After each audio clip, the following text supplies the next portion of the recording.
Hello, good morning बेटा। अभी हम लोग 11th क्लास केमिस्ट्री स्टार्ट कर रहे हैं। टॉपिक चल रहा है आपका numericals on the stoichiometry of a reaction. Okay, तो लास्ट टाइम हमने सॉल्व कंप्लीट किए थे, अब हम अनसॉल्व करेंगे। ठीक है, तो इसके ऊपर जो भी बेस्ड है, this is I think the second last topic of your chapter first. इसके बाद एक छोटा सा टॉपिक है लिमिटिंग एंड एक्सेस रिएजेंट, फिर आपका चैप्टर खत्म हो जाएगा। But before we start the unsolved numerical, मैंने जब न्यूमेरिकल देखे तो उसमें एक फॉर्मूला यूज हो रहा है जो शायद मैं आपको कंसंट्रेशन टर्म में नहीं बता पाई, स्किप हो गया। पहले आप उसको देख लीजिए, देन हम न्यूमेरिकल स्टार्ट करेंगे। आपने स्ट्रेंथ सॉल्यूशन की पढ़ी थी, मैंने आपको बताया था क्या होता है किसी भी स्ट्रेंथ किसी सॉल्यूशन की। It is mass of solute in gram divided by volume of solution in litre. ठीक है, याद होगा आई होप आपको फॉर्मूला। एक फॉर्मूला है जिसमें हम स्ट्रेंथ को मोलैरिटी से और स्ट्रेंथ को नॉर्मेलिटी से रिलेट करते हैं। ओके, तो वो आप चाहो तो सीधा भी निकाल सकते हो, कोई दिक्कत वाली बात नहीं, थोड़ा लंबा प्रोसेस पड़ेगा। बट जब आप एमसीक्यू कर रहे हो, जब आप किसी कॉम्पिटिटिव एग्जाम को फेस कर रहे हो, तो आपके पास उतना टाइम नहीं होता कि आप वो लंबा मेथड यूज करें। तो एक शॉर्ट मेथड है जिससे आप किसी भी सॉल्यूशन की स्ट्रेंथ को डायरेक्ट मोलैरिटी या नॉर्मेलिटी में कन्वर्ट कर सकते हो। तो अब हम वही फॉर्मूला डिराइव करेंगे, आप समझ लीजिए, फिर उसको याद कर लीजिए, तो आपको कई बार डायरेक्ट जो है बहुत आसानी से न्यूमेरिकल निकल जाएगा। तो देखिए, how can we relate strength with molarity. Okay, so molarity is number of moles of solute बटे volume of solution in litre. ठीक है, और एक चीज बिल्कुल ध्यान रखिए कि दोनों सॉल्यूशन सेम है, उसी सॉल्यूशन की मोलैरिटी और उसी सॉल्यूशन की स्ट्रेंथ को रिलेट किया जा रहा है। दो अलग अलग वो थोड़ी ना करेंगे बेटा। ठीक है, तो सेम सॉल्यूशन की स्ट्रेंथ और सेम सॉल्यूशन की मोलैरिटी में क्या कनेक्शन है, हम उस चीज को डिस्कस कर रहे हैं। ठीक है, now you can divide this, चाहो तो मोलैरिटी ऊपर कर लो, स्ट्रेंथ क्या फर्क पड़ता है, तो हमने डिवाइड कर दिया स्ट्रेंथ डिवाइडेड बाय मोलैरिटी, तो it is equal to mass given of solute, obvious है, बटे में वॉल्यूम ऑफ सॉल्यूशन, ठीक है, divided by number of moles of solute बटे में वॉल्यूम ऑफ सॉल्यूशन। हमने इसको सॉल्व किया। ठीक है, अब ये दोनों चीजें तो आपस में कट जाएंगी, वॉल्यूम ऑफ सॉल्यूशन और इससे ये कट जाएगा। स्ट्रेंथ बटे में molarity is equal to mass given, ठीक है, बटे में मोल्स हैं सॉल्यूट के और ऊपर मास गिवन है, तो आप मोल्स को भी खोल के लिख लीजिए। मोल्स क्या हो जाएगा बेटा, इट इज मास गिवन बटे में मॉलिक्यूलर मास, तो मॉलिक्यूलर मास ऊपर चला जाएगा, मॉलिक्यूलर मास। आपने मास गिवन से मास गिवन काट दिया, आपका क्या फॉर्मूला निकल के आया, strength divided by molarity is molecular mass. इसका मतलब किसी भी सॉल्यूशन के स्ट्रेंथ को मोलैरिटी में कन्वर्ट करने के लिए आप इसको फॉर्मूले को यूं भी तो लिख सकते हैं ना, strength is equal to molecular mass multiply by molarity. ठीक है, इसका मतलब अगर किसी भी सॉल्यूशन की स्ट्रेंथ को आपको डायरेक्टली कन्वर्ट करना है into the molarity, so simply आपको उसके मॉलिक्यूलर मास से उसको मल्टीप्लाई करना पड़ेगा। ठीक है, जैसे मान लो मोलैरिटी दे रखी हो और मॉलिक्यूलर मास तो आप पता कर ही लोगे, आप उसकी स्ट्रेंथ निकाल सकते हो। किसी सॉल्यूशन की स्ट्रेंथ दे रखी है, आपको उसकी मोलैरिटी निकालनी है, divided bye molecular mass, simple कर सकते हो। इसी तरह से जब तुम मोलैरिटी की जगह नॉर्मेलिटी की डेफिनेशन लिखोगे और उसको सॉल्व करोगे, तो आप कर लेना, ये तुम्हारा होमवर्क है। ठीक है, कि डिराइव करके देखना how strength and normality are related to each other. तो आपका एक्सप्रेशन ये आएगा, strength is equal to equivalent weight multiply by normality. आप चेक कर लीजिएगा, नहीं आता है तो मेरे को बिल्कुल बताना। Okay, so strength is equal to equivalent weight multiply by normality. तो आगे के कुछ न्यूमेरिकल्स में आप ये दो फॉर्मूले भी यूज करोगे, नहीं चाहो तो इनको लंबे वाले मेथड से भी सॉल्व कर सकते हो, बट शॉर्टकट है, इजी है, तो आप इनको ध्यान रख लीजिए। ठीक है, चलिए अब हम स्टार्ट करते हैं अपना न्यूमेरिकल।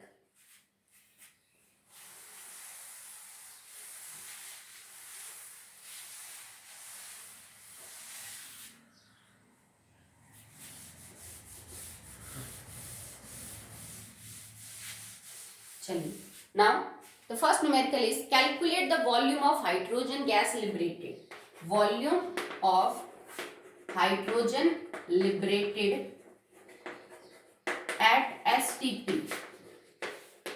ठीक है, आपको कैलकुलेट करनी है व्हेन 500 सेंटीमीटर क्यूब मतलब 500 ml of 0.5 normal H2SO4 is reacted with excess of zinc. It react with zinc. Simple सी बात ये है, कहता है कि बहुत सारा जिंक ले रखा है आपने और उस जिंक के साथ हम H2SO4 की रिएक्शन करवा रहे हैं जिससे हाइड्रोजन बाहर निकलेगा। रिएक्शन ये है, जिंक प्लस में H2SO4 gets converted into ZnSO4 plus में हाइड्रोजन गैस, बैलेंस तो ये ऑलरेडी है ही, ठीक है। तो कह रहा है कि इस रिएक्शन से आप हाइड्रोजन गैस बनाना चाहते हो, एसटीपी कंडीशन है, पर जो मेरे पास H2SO4 है ना उसकी नॉर्मेलिटी 0.5 और उसकी वॉल्यूम 500 मिलीलीटर है। तो बताओ अगर इस नॉर्मेलिटी और इस वॉल्यूम के H2SO4 की रिएक्शन में जिंक के साथ करवा रही हूँ, जिंक एक्सेस क्यों लिखा, मतलब जिंक की कोई कमी नहीं है, इसको रिएक्ट करने के लिए जितना जिंक चाहिए उतना अवेलेबल है। तो बताइए हाइड्रोजन गैस की कितनी वॉल्यूम बाहर निकलेगी। समझ आई बात। सबसे पहले आपको करना क्या है, नॉर्मेलिटी, ठीक है। तो नॉर्मेलिटी को हम सिंपल मोलैरिटी में कन्वर्ट कर लेते हैं, मोल्स का कॉन्सेप्ट इजी रहेगा। तो देखो नॉर्मेलिटी को मोलैरिटी में कन्वर्ट करने के लिए डायरेक्ट फॉर्मूला यूज कर सकते हैं, normality is equal to molarity, क्योंकि हमारा एसिड है तो multiply by basicity. Okay, normality क्या है 0.5, मोलैरिटी गुणा में basicity will be 2, molarity will be 0.5 divided by 2, आपका आंसर आ जाएगा 0.25। तो योर मोलैरिटी विल बी 0.25। अब मोलैरिटी ये होने का मतलब क्या है भाई, किसी सॉल्यूशन की मोलैरिटी क्या है, नंबर ऑफ मोल्स बटे वॉल्यूम। अगर तुम्हारा ये आंसर 0.25 है तो इसका मतलब मैंने 0.25 मोल डिसॉल्व किए हैं 1 लीटर वॉल्यूम में, तभी तो मेरा ये आंसर आया, ठीक है भाई। मोलैरिटी अगर 0.25 है इसका सिंपल मतलब है कि 0.25 मोल्स डिसॉल्व किए गए हैं इन 1 लीटर ऑफ सॉल्यूशन, या 1 लीटर की जगह में ये लिख सकती हूँ 1000 ml, ठीक है। पर एक्चुअली में जो तुम्हें सॉल्यूशन दे रखा है वो तो 500 ml है। तो पहले मेरे को ये पता करना पड़ेगा कि एक्चुअली में 500 ml जो 0.5 नॉर्मल H2SO4 है उसमें H2SO4 बाय मास कितना है। मुझे H2SO4 का मास पता चलेगा तभी तो मैं रिएक्शन की स्टोइचियोमेट्री देख के ये बता सकती हूँ कि एक्चुअली में हाइड्रोजन कितने बाहर निकलेगी, ठीक है। तो देखो अब आप इसको यूं सॉल्व करिए, 1000 ml of 0.5 normal H2SO4 contains 0.25 moles of H2SO4। Clear है भाई। अगर आपके पास 0.5 नॉर्मल 500 ml H2SO4 है उसके लिए हमें निकालनी है, पर हमने एक्चुअली में 1000 ml के लिए निकाल दिया कि 0.5 नॉर्मल H2SO4 अगर 1000 ml है तो उसमें H2SO4 के मोल होंगे 0.25। ओके, सो 1 ml में कितने होंगे बेटा 0.25 डिवाइडेड बाय 1000, और 500 ml में कितने होंगे मल्टीप्लाई बाय 500, ठीक है। तो आप इसको सॉल्व करेंगे तो 0.125 मोल्स। तो मेरे को ये पता चल गया कि एक्चुअली में अगर मेरे पास इस नॉर्मेलिटी का इतना सॉल्यूशन है तो इस टोटल में मेरे पास 0.125 मोल्स हैं H2SO4। अब मोल्स से मैं वजन पता कर लूं, डायरेक्ट पता चल जाएगा। तो मोल्स से मास पता करने के लिए आप क्या करोगे, मोल्स को हम मल्टीप्लाई कर देंगे किससे, मॉलिक्यूलर मास से। सो 0.125 मल्टीप्लाई बाय 98। जब आप इसको सॉल्व करेंगे तो आपका आंसर आएगा आई थिंक 12.25 ग्राम। तो मुझे ये पता चल गया कि एक्चुअली में मेरे पास H2SO4 इतना है, ठीक है। कि भाई जो सॉल्यूशन तुम्हें दे रखा है उसमें यूं तो है नहीं कि बेटा सॉल्यूशन का पानी रिएक्ट करेगा जिंक के साथ, हाइड्रोजन गैस तो तब बाहर निकलेगी जब सॉल्यूशन का H2SO4 रिएक्शन करेगा। और सबसे पहले मैंने ये पता किया कि सॉल्यूशन में H2SO4 है कितना, तो मुझे पता चला I have 12.25 gram of H2SO4। समझ में नहीं आया तो एक बार दोबारा से पॉज करके देख लेना, ठीक है। वैसे सिंपल चीज है, कोई बहुत बड़ी बात इसमें नहीं है। ओके चलिए अब आगे इसको सॉल्व करते हैं।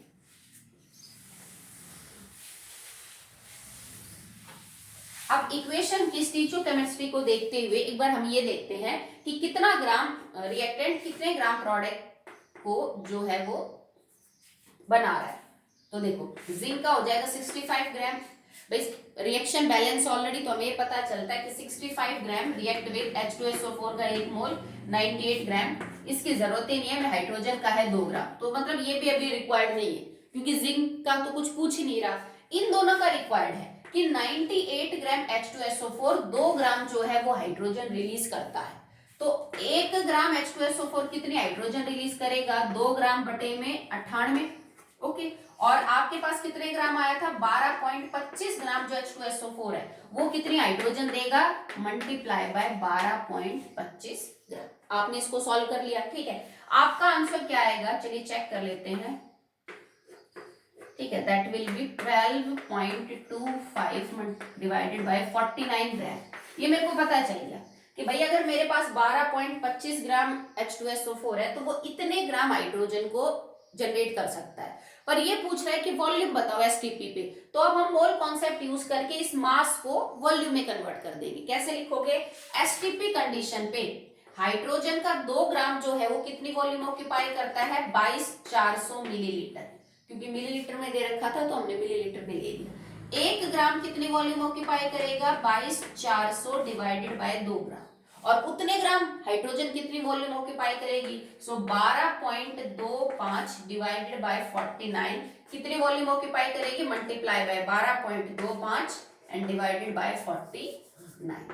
इसको आप सॉल्व कर लेना, इसको आप सॉल्व करेंगे तो आपको एग्जैक्टली समझ में आ जाएगा what volume of hydrogen gas is liberated bye 12.25 gram of H2SO4 that is actually present in 0.5 normal 500 ml of H2SO4 solution, ठीक है। तो ये आपका आंसर आ जाएगा 2800 मिलीलीटर, ठीक है। तो इस कंडीशन में आपकी हाइड्रोजन गैस जितनी बाहर होगी वो आपकी 2800 मिलीलीटर बाहर होगी। हमने कुछ नहीं, पहले हाइड्रोजन का मास निकाल लिया, फिर मास को वॉल्यूम वाले मोल कॉन्सेप्ट से रिलेट करके एसटीपी कंडीशन दी ना इसमें, तो हम आराम से इस कॉन्सेप्ट को यूज करके volume of hydrogen gas liberated निकाल सकते हैं, ठीक है। नेक्स्ट देखिए बेटा, the first unsolved question is 5 gram of marble was added to 7.5 gram of dilute hydrochloric acid. So marble is CaCO3, इसको डाइल्यूट HCl के अंदर डाला गया है और आपको मास गिवन है 7.5 ग्राम HCl and 5 gram CaCO3. After the reaction was over, it was found that 0.5 gram of marble was left unused. Reaction पूरी होने के बाद 0.5 ग्राम अनयूज्ड रह गया, मतलब आपने ज्यादा ले रखा था स्टिचोमेट्री के हिसाब से, बच गया, ठीक है। Calculate the percentage strength of hydrochloric acid, आपको निकालना क्या है, परसेंटेज स्ट्रेंथ ऑफ HCl, ठीक है। और उसके बाद what volume of CO2 measured eight STP condition, उसके बाद volume of CO2 eight STP, ये दो चीजें आपको पता करनी है। सबसे पहले इक्वेशन को पूरा करते हैं, उसको बैलेंस करते हैं, स्टिचोमेट्री देखते हैं, ठीक है। तो रिएक्शन आपकी क्या हो जाएगी बेटा, it will form CaCl2 plus H2O plus CO2, ये आपकी रिएक्शन है, ठीक है। सबसे पहले इसको बैलेंस कर लेते हैं। सो ये आ जाएगा 2, कैल्शियम 1, क्लोरीन 2, कार्बन 1 है, ऑक्सीजन आपके 3 है and hydrogen 2। I think reaction is balance है, तो वाटर से इसका तो अभी कोई लेना देना है नहीं फिलहाल, तो अब इसको चेक करते हैं। देखो बैलेंस केमिकल इक्वेशन से आपको क्या पता चला, कैल्शियम कार्बोनेट का मास होता है 100 ग्राम मॉलिक्यूलर मास, तो इसमें इस आपको यू लिख लीजिए आप,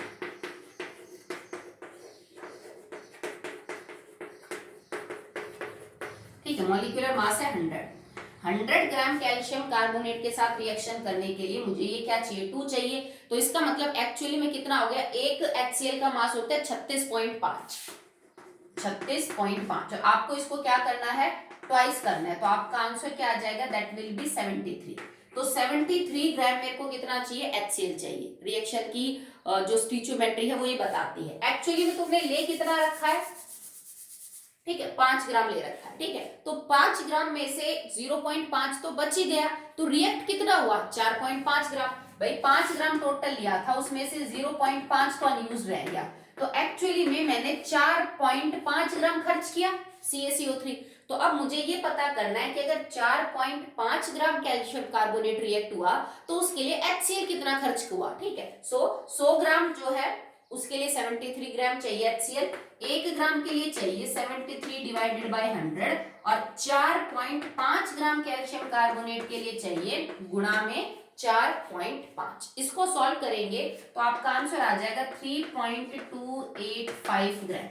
मुझे यह बात समझ में आई कि अगर 4.5 ग्राम कैल्शियम कार्बोनेट को कंप्लीटली रिएक्ट करना है तो जो आपको HCl का मास लगेगा that will be equal to 3.285 gram. ठीक है, जबकि आपने ले कितना रखा है, अभी आपने 7.5 ले रखा है। ठीक है, अब कह रहा है कि परसेंटेज जो है बाकी अनयूज रह जाएगा बेटा, वो भी एक्सेस में रह जाएगा। अब कहता है परसेंटेज स्ट्रेंथ निकालो HCl की। परसेंटेज स्ट्रेंथ का मतलब तुम्हारा एक्चुअली में वजन कितना खर्च हुआ HCl का, तुमने ले कितना रखा था, वो आपकी परसेंटेज स्ट्रेंथ है मल्टीप्लाई बाय 100। तो देखो अब परसेंटेज स्ट्रेंथ कैसे निकलेगी, एक्चुअली में हमने कितना वजन खर्च किया HCl का, that will B 3.285 gram. Total mass हमारे को दे कितना रखा है रिएक्शन में 7.5 एंड मल्टीप्लाई बाय 100। तो इससे तुम्हारी क्या निकल जाएगी परसेंटेज स्ट्रेंथ। सिंपल है। चलिए CO2 का अमाउंट कैसे पता करेंगे। अब देखो रिएक्शन को बैलेंस करने से हमें ये पता चला था दैट 1 मोल CO2 रिलीज होगी गैस अगर तुम कैल्शियम कार्बोनेट का 100 ग्राम लोगे। इसको तुम यूं सॉल्व कर सकते हो, 100 ग्राम CaCO3 एक्चुअली में 22,400 मिलीलीटर CO2 बाहर देता है, क्योंकि 1 मोल है, 1 मोल वॉल्यूम ऑक्यूपाई करेगा 22,400 मिलीलीटर, एसटीपी कंडीशन है ही। तो 1 ग्राम CaCO3 कितनी वॉल्यूम रिलीज करेगा 22,400 डिवाइडेड बाय 100। ठीक है, और पता करना है 4.5 के लिए, क्योंकि रिएक्शन तो एक्चुअली में कैल्शियम कार्बोनेट 4.5 नहीं की है, तो गुणा में 4.5। तो आप इसको सॉल्व कर लोगे तो आपको ये समझ में आ जाएगा कि actually what volume of CO2 gas is released and it is equal to 1008 millilitre, या फिर आप लिख सकते हो 1008 सेंटीमीटर क्यूब। ओके, तो समझ आया, सिंपल है, आराम से आप इसको सॉल्व कर सकते हो just by balancing a chemical reaction in the appropriate manner, in the simple manner, और आप आराम से इसको सॉल्व कर सकते हो। वो यूनिटरी मेथड लगना है, इतने के लिए इतना है तो एक के लिए कितना होगा, और जो आपको दे रखा है उसके लिए आप कितना यूज करोगे। ठीक, चलिए आगे देखिए। The second unsolved numerical is calculate the volume of 1.00 मोल पर लीटर। आपको निकालना क्या है, वॉल्यूम ऑफ 1.00 मोल पर litre aqua sodium hydroxide solution.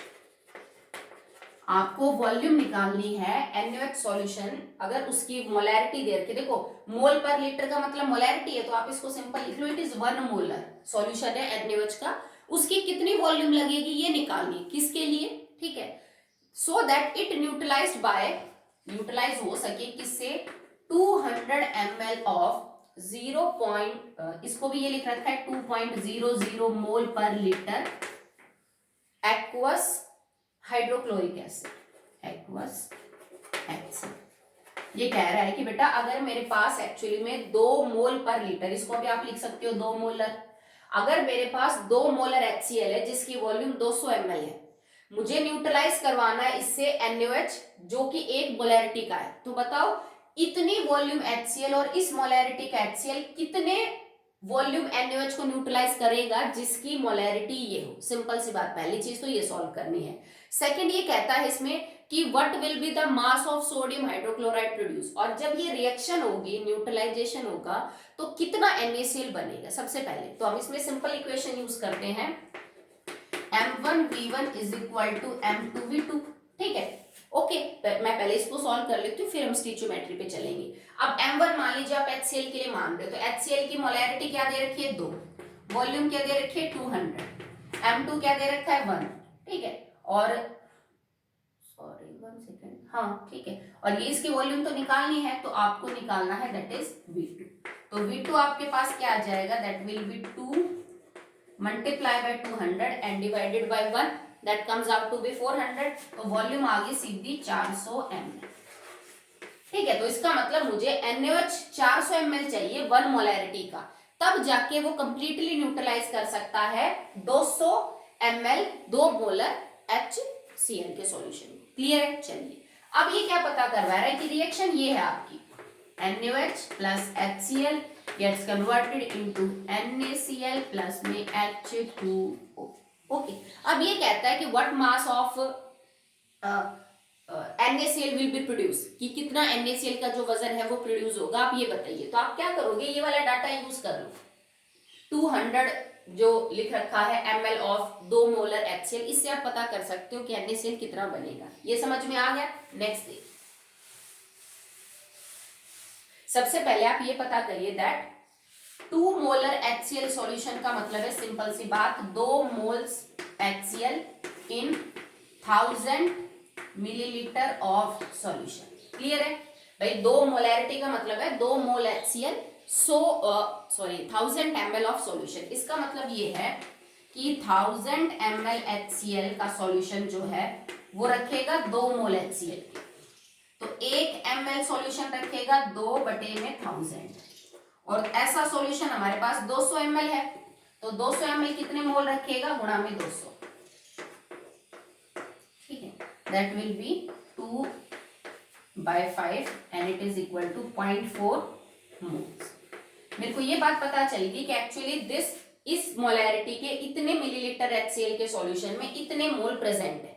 अब मुझे ये पता करना था ना पहले, एक्चुअली में भाई रिएक्शन तो बैलेंस है, पर एक तो पता चले, या तो NaOH का मास पता चले। आप सेम चीज NaOH का केस लेके भी कर सकते हो, जैसे मैंने HCl का केस लेके किया, तो मैं NaOH का केस लेके भी कर लो कि 1 मोलैरिटी का मतलब क्या हो जाएगा, 1 मोल NaOH इन 1000 मिलीलीटर सॉल्यूशन। तुम ऐसे करके चाहे NaOH का मास निकाल लो, उससे भी तो पता किया जा सकता है ना कि NaCl कितना बनेगा। ठीक है, अब हमने ये पता कर दिया कि 0.4 मोल है मेरे पास HCl की। अब तुम रिएक्शन की स्टिचोमेट्री देखो, HCl का 1 मोल NaCl का 1 मोल बनाता है, तो इसके 0.4 मोल इसके कितने बढ़ाएंगे, 0.4 मोल। तो एक्चुअली में NaCl कितना प्रोड्यूस होगा, 0.4 मोल्स ऑफ NaCl होंगे। अब तुम्हें मास पता करना है, मोल्स दे रखे हैं, तो क्या करोगे, 0.5 मल्टीप्लाई बाय NaCl का मॉलिक्यूलर मास 58.5, इसको सॉल्व कर लेना, ये तुम्हारा आंसर ग्राम में आ जाएगा कि NaCl एक्चुअली में कितना ग्राम आपके पास है। ओके, अब तुम इससे सॉल्व करते NaOH से, तो NaOH से भी सॉल्व किया जा सकता था। ठीक है, आप क्या कहते कि 1000 ml NaOH सॉल्यूशन के अंदर जो मोल्स है वो 1 है, तो 1 ml के अंदर कितने हो जाएंगे, बटे में 1000, और हमें दे कितना रखा, इसकी वॉल्यूम कितनी आई थी, 400, तो 400 में कितने हो जाते हैं बेटा, गुणा में 400। ठीक है, देखो वही आंसर आया ना, 4 बटे में 10 सेम आए, 0.4 मोल। तो चाहे आप NaOH की स्टिचोमेट्री भी देख लो, NaOH का 1 मोल इसका 1 मोल बनाता है, तो इसके 0.4 मोल इसके भी क्या बढ़ाएंगे, 0.4 मोल। तो मर्जी आपकी, NaOH का केस लेके कर रहे हो कि HCl का केस लेके कर रहे हो, दोनों कंडीशन में आपका आंसर जो है वो क्या आएगा, सेम। ठीक है, चलो नेक्स्ट करते हैं।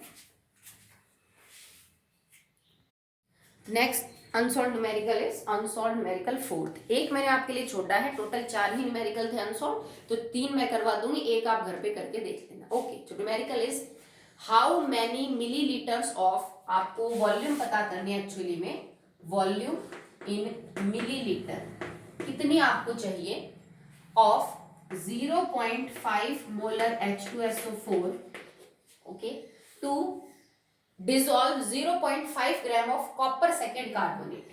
0.5 ग्राम कॉपर सेकेंड कार्बोनेट का मतलब कॉपर कार्बोनेट। ओके, सो बाकी एटॉमिक मास वगैरह सब आपको दे रखे हैं। करना क्या है आपको कि बेटा आपको रिएक्शन करवानी है H2SO4 की विद कॉपर कार्बोनेट। बनेगा क्या बेटा, it will form CuSO4 plus H2O plus CO2। ये तो आपकी रिएक्शन है।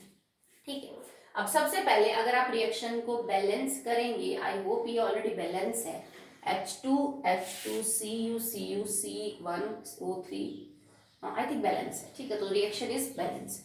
ठीक है, अब ये कहता है कि मेरे पास जो कॉपर कार्बोनेट है ना वो 0.5 ग्राम है। ठीक है, तो कह रहा है कि तुम्हारे पास जो सॉल्यूशन है H2SO4 का, वो एक्चुअली में H2SO4 ग्राम में नहीं, सॉल्यूशन दे रखा है, तो और जो सॉल्यूशन है ना उसकी मोलैरिटी 0.5 है, तो ये कहता है कि 0.5 ग्राम कॉपर कार्बोनेट को रिएक्ट करवाने के लिए एक्चुअली में मुझे H2SO4 कितना लेना पड़ेगा। अगर प्योर होता तो डायरेक्ट उतने ग्राम तुम ले लेते कि मैडम इतना ग्राम चाहिए, पर मेरे पास जो सॉल्यूशन है ना वो H2SO4 का 0.5 मोलर है, तो मैं 0.5 मोलर H2SO4 की कितनी वॉल्यूम लूं कि वो एक्चुअली में 0.5 ग्राम कैल्शियम कार्बोनेट के साथ रिएक्ट करे। इनडायरेक्टली तुम्हें ये पता करना है कि 0.5 ग्राम के साथ रिएक्ट करने के लिए जितने ग्राम H2SO4 चाहिए उतने ग्राम H2SO4 इस मोलैरिटी के कितनी वॉल्यूम में मिलेगा। सिंपल सी बात है, ठीक है, क्योंकि यहाँ तो पानी में मौजूद है, तो जितने ग्राम तुम्हें H2SO4 चाहिए ना इसके साथ रिएक्ट करने के लिए उतना ग्राम H2SO4 इस सॉल्यूशन की कितनी वॉल्यूम में मिलेगा, हमें वो पता करना है। सिंपल है, चलिए स्टार्ट करते हैं। अब देखो इसका मॉलिक्यूलर मास पता है आपको 98। इसका जब तुम मॉलिक्यूलर मास निकालोगे तो कॉपर का है बेटा 63.5, कार्बन का आ जाएगा 12 और 3 ऑक्सीजन का हो जाएगा दैट विल बी 48। तो आपका आंसर आ जाएगा ये 123.5। तो इसका मॉलिक्यूलर मास है 123.5 ग्राम। सिंपल है। अब इसमें यूनिटरी मेथड लगाओ। 123.5 gram copper carbonate required H2SO4 98 ग्राम। बैलेंसिंग से स्टीचोमेट्री से पता चलता है। इसके 1 ग्राम के लिए आपको H2SO4 कितना चाहिए, 98 डिवाइडेड बाय 123.5, और आपको पता करना है इसके 0.5 ग्राम के लिए तो कितना चाहिए, 0.5 के लिए। तो ठीक है, देखो ये पॉइंट से पॉइंट कटा, दैट विल बी 2, ठीक है 247। तो इसको आगे सॉल्व कर लेंगे बिकॉज कट जाएगा ये, चलो ऐसे भी रहने तो आगे भी सॉल्व कर लेंगे। तो 98 डिवाइडेड बाय 247 ग्राम एक्चुअली में हमें चाहिए H2SO4 अगर आपको 0.5 ग्राम कॉपर कार्बोनेट के साथ रिएक्शन करवाना है। अब आप इसको सॉल्व करिए, ठीक है। नाउ 0.5 मोलर का मतलब क्या होता है, 0.5 मोल इन 1000 मिलीलीटर ऑफ सॉल्यूशन। ये चीज मैं आपको कई बार समझा चुकी हूँ। तो आप इसको क्या करेंगे कि 1000 या फिर पहले 0.5 जो है ना बेटा उसको भी कन्वर्ट कर लीजिए इनटू द मास, ठीक है। तो देखो मोल्स है 0.5, अब इसको मोल्स को मास में कन्वर्ट करने के लिए मल्टीप्लाई बाय मॉलिक्यूलर मास। अब आप इसको सॉल्व करेंगे तो आपका आंसर आ जाएगा दैट विल बी 49 ग्राम। मतलब मुझे ये पता चल गया कि 0.5 मोल H2SO4 का मतलब है 49 ग्राम H2SO4। मैंने इसके मॉलिक्यूलर मास से मल्टीप्लाई कर दिया। Okay, so actually I have 49 gram of H2SO4 present in 1000 millilitre of solution. यही बात निकल के आई भाई। 0.5 मोलर का मतलब है 0.5 मोल 1000 मिलीलीटर में, और 0.5 मोल का मतलब है 49 ग्राम ऑफ H2SO4। तो आप इसको यूं लिखिए, 49 ग्राम H2SO4 is present in 1000 millilitre of this solution जो हमें दे रखा है। 1 ग्राम H2SO4 इस सॉल्यूशन की कितनी वॉल्यूम में होगा, डिवाइडेड बाय 49, और हमें पता करना है कि इतने ग्राम H2SO4 कितने में होगा, क्योंकि इतना ग्राम H2SO4 ये तो 0.5 के साथ रिएक्ट कर रहा है। तो now 98 divided by 247 gram of H2SO4 will have volume क्या होगी, अब आप इसको गुणा कर दीजिए, गुणा में 98 बटे में 247, तो ये तो इससे सीधा कट जाएगा, ये हो जाएगा 2। आपको सॉल्व करना है 2000 डिवाइडेड बाय 247। तो इस आपको जब सॉल्व करेंगे तो ये answer will come out to be 8.1 millilitre. एक यूनिट्स बड़े बहुत अच्छे से ध्यान रखा करो। हमने देखो मिलीलीटर यूज किया था, 1000 मिलीलीटर, तो आपकी वॉल्यूम भी किस में निकल के आएगी, मिलीलीटर में निकल के आएगी। पहले हमने ये पता किया कि 0.5 ग्राम के लिए H2SO4 कितना चाहिए, फिर हमने ये पता किया कि इस मोलैरिटी का मतलब कितने H2SO4 1000 ml में है, फिर ये पता किया कि जितना ग्राम हमें चाहिए उतना ग्राम H2SO4 इस सॉल्यूशन की कितनी वॉल्यूम में प्रेजेंट होगा। ओके, सो 4 न्यूमेरिकल में से 3 करवा दिए हैं मैंने अनसॉल्व, एक आपको सॉल्व करवा दिया था जो सॉल्यूशन की स्टीचियोमेट्री के ऊपर बेस्ड था, एक अनसॉल्व आपके लिए छोटा है, आप उसको कर लेंगे। नेक्स्ट जो वीडियो होगी, लास्ट वीडियो होगी इस चैप्टर की, that is limiting reagent and access reagent. तो एक छोटा सा टॉपिक बचता है, फिर आपका जो चैप्टर है वो पूरा हो जाएगा। एंड वन मोर थिंग बेटा, कि आप चैनल को सब्सक्राइब कर लीजिए, क्योंकि कई बार ऐसा होता है कि मेरे दिमाग से स्किप हो जाता है, मुझे लगता है मैंने ऐप पे वीडियो अपलोड कर दी, लिंक शेयर कर दिया, बट नहीं हो पाता कई बार, या सेक्शन ए में हो जाती है, बी में नहीं हो पाती, ठीक है। तो कुछ प्रॉब्लम्स आ रही हैं, कई बार बहुत सारी क्लासेस हैं तो ध्यान नहीं रहता है।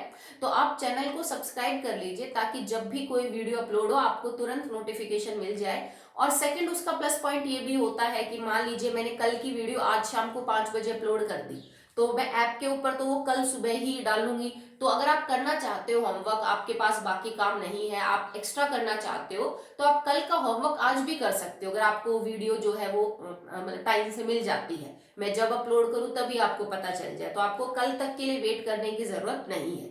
कई बार होता है कि कोई टॉपिक बड़ा होता है तो उसकी वीडियो 1 घंटे की भी हो जाती है, कई बार टॉपिक छोटा होता है तो वीडियो 30 मिनट्स की भी हो जाती है। तो जिस दिन किसी और सब्जेक्ट का काम कम हो, आप अपना पीसीएम का, पीसीबी का काम एडवांस में कर सकते हैं, तो वो आपके लिए फायदा ही होगा। तो कोशिश करिए कि चैनल को सब्सक्राइब कर सके, ताकि आपको तुरंत पता चल जाए कि कब कौन सी वीडियो जो है वो अपलोड हो रही है। इन केस आपको फर्स्ट चैप्टर के किसी भी न्यूमेरिकल में, क्योंकि लास्ट कल टॉपिक हो जाएगा आपका, अब तक जो भी न्यूमेरिकल्स हमने करवाए हैं फर्स्ट चैप्टर में, अगर आपको कोई भी दिक्कत है आप मेरे को प्लीज इन्फॉर्म करिए। अगर मुझे ज्यादा डाउट्स लगी बच्चों की तो मैं एक और वीडियो बना दूंगी, जिसमें आपके डाउट सेशन समझ लीजिए होगा, मैं आपकी डाउट्स ले लूंगी जो जो आपकी है। Okay, that's all for the day.